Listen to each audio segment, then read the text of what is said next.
高雄莲池潭古左营国中6公顷的绿地被变作是公园用地。市长陈其迈2年前有答应民间团体，不过这2年过去啊，森林城市协会指出讲，这块土地有原无变化，进度上过慢。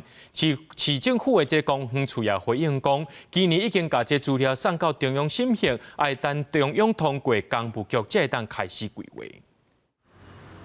一大片的公园，有人骑脚踏车，有人当咧运动。这是莲池潭古左营国中绿地，是观光发展特地专用区用地。2年前，市长陈其迈答应讲，这地买6公顷的地，未来规划做公园，袂起大楼。已经2冬过去啊，森林城市协会表示，当初市府答应要规划做公园，2冬讲袂伤久。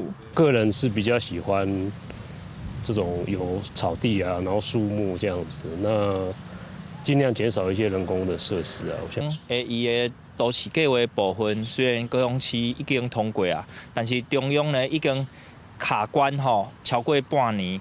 协会表示，其实今年3月，高雄市府通过将地部变作公园用地，到达超过半年的时间，中央敢若开一摆会，结果就无消息，传出是有反对声音。对此，公园处回应讲，市府今年已经将资料送到中央，中央也未通过进前，市府敢若会当维护环境尔。这块用地啊，即马是迄个观光发展专用区啦，吼。啊，目前是经过咱高雄市都委会已经变更为公园用地。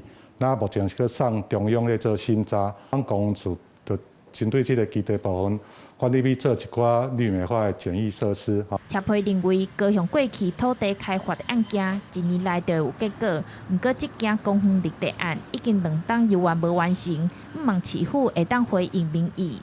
记者张义辉、邱兆勇高雄报道。